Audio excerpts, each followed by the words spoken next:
Welcome back. Let's take you to our leading story. Police Minister Senzo Mchunu revealing fourth quarter statistics have shown an overall decline in crime, but remaining unacceptably high. Mchunu has released the statistics for the reported crime rate between January and March this year. Newzroom Afrika's Juniour Khumalo attended that briefing and he joins us now live. And Juniour, the point is that there have been these marginal decreases, for example, in aspects like murder, but the rates overall remain alarmingly high. Indeed, Michelle, that's what we got from the top brass of the police here when they were delivering those stats. They did indicate that what was commendable was that there is this continued decrease when it comes to the levels of crime in South Africa, in particular when it comes to murder, as well as some of the contact crimes that happen in the country. But there are those four provinces that still remain at the top of the murder rates when it comes to the crimes that are happening: Gauteng, KwaZulu-Natal, the Western Cape, the Eastern Cape as well. But just to take you a bit back, when it comes to how the minister started this briefing, Michelle, he was at pains to try and clarify or debunk some of those claims that were made by the US President Donald Trump, basically saying that this claim that there is a white genocide in South Africa is not accurate. And some of those videos that were basically played at the Oval Office by the US President basically were misleading and should not be taken out of context. So he did try and clarify exactly where those images or those visuals came from. As you may remember, the US President playing those visuals where there was basically a line of cars and it was a protest. That's what the minister was basically trying to convey when he addressed that matter. But let me bring in the National Police Commissioner also to speak about this, because he said he was at that protest that happened. National Commissioner, thank you so much for joining us. Please just speak to us about that incident that happened I think you said in August 2020. What exactly happened there? Thanks, Junior. It was a matter of a couple of graffiti at a farm called Hanover in Normandin. Normandin is a small town outside Newcastle. It happened on the 30th of August, and I still remember myself and the former minister. We went there, we went to the crime scene, and after crime scene, we also went to address farmers at one of the halls there in the rural area. And of course, at that time, it's murder, we don't know who committed it. And we established a team which investigated that crime. And eventually, 3 people were arrested. One of them, called Dr. Mgwenya, happened to be an employee of that farm. He started working for that farm when he was at the age of 14 years old, apparently. And you have seen 2 safes in the house. And all the time while working there, he told himself that there's money in those safes. And he, of course, organized his colleagues and they committed the murder. And they were arrested, they were all sentenced. And the motive for that specific murder was robbery, because he wanted to get into the safes. So, unfortunately, the couple were killed and during that time. So, to say that was a genocide is not true, because the motive was robbery. Yes. And one of the accused is an is an employee of that farm. So we cannot really say it's a genocide. During the funeral, yes, there was a protest by farmers. That's why they put some crosses and a convoy of vehicles. I went to visit the scene, but I was not there during the day of the funeral when the protest was there. But we know it happened at that specific farm. And that has nothing to do with genocide. It's a murder, and robbery is the motive. And those white crosses, they are not burial sites? Well, I don't know what they mean. I'm sure the owners can explain them better. I don't know what the crosses mean. They say, well, I think what they said in the media is that each cross represents a number of farmers. I don't know. I can't talk for them. I have got no idea. But it happened. They protested there. It happened there. And that murder, the motive was pure robbery.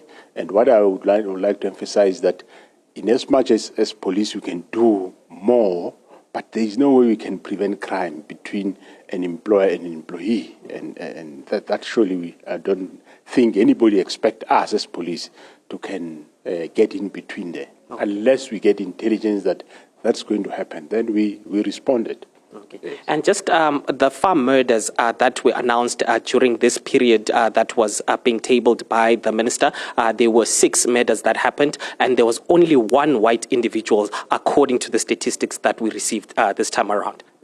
Yes, that there was 1, individual, 2 African farmers. So, yes, we do acknowledge that, yes, there are farm murders in the country. But motives differ from case to case. And in most cases, motive in farm killings you find is either there is a dispute between the employer and the employee, or a former employee that was fired will come back and revenge. In most cases, it happens like that. One example was in Limpopo province a couple of years ago, where a farmer chased people and they planned to come and attack him when he dropped other employees at a specific spot. And this farmer happened to know that on a Friday, they are going to attack him. And what he did, he didn't go, he sent another employee. And unfortunately, when the other employee arrived there, because the perpetrators didn't expect the other employee, they just shot at the car. And unfortunately, the employee passed on because the farmer didn't come. It was meant for him. So most murders, most of the motive, I know it will be in dispute, but most of the motive is more labor relation related, either current employees, or former employees. But there are those that are actually attacks that goes there. Some of them are foreigners, we know, and we know certain country foreigners, they are ruthless when they had a grudge with their former employers. They will always come and revenge very harshly. So each case have got different motives. Yeah. And just lastly, speaking about the crime stats that we tabled today, there are still those problem provinces, about 4 of them. What is the SAPS trying to do to try and ensure that you also decrease the crime that happens in KwaZulu-Natal, in Gauteng, the Eastern Cape, as well as the Western Cape? Yes, Junior. Well, you have seen already it is decreasing, and meaning that what we are doing is in the right direction. So we have got various operational strategies that we implement across the country, including the 4 provinces, and we are all provinces are operationalizing, implementing Operation Chanela, which have got multi-strategies, multidisciplinary operation on certain days of the week. So we'll continue with that, but we'll tweak our strategies as we go along with a view to make sure that we know our stubborn areas, the high crime areas in each of the provinces. How do we know which areas are problematic, like your South Gauteng, your Eldos, your Soshanguve, your Tembisa. We know those areas. So we are going to tweak our plans with a view to make sure that the crime keep decreasing and decrease with much more, a bigger percentage. Because currently, it's Gauteng, Western Cape, Eastern Cape, and KwaZulu-Natal, they've got, in terms of murder, they've got 4 figures, whereas the other provinces have 3 or 2. But so we will continue with our strategies with a view to decrease the crime, but we are quite happy the way even the 4 provinces are doing, especially Gauteng, because Gauteng carries 50% of the crime of South Africa. Hence, we put more emphasis on it. And most of the decrease is because actually Gauteng is working now. And since January, they've been very, very consistent in fighting their crime, reducing it. So we will strengthen those measures. We think we are in the right direction. Okay, thank you so much. That is the National Police Commissioner there, Michelle, just speaking about how much attention is going to be put in Gauteng, because most of the crime happens in Gauteng, as he just said right now. About 50% of the total crime that has occurred during this last quarter happened in Gauteng.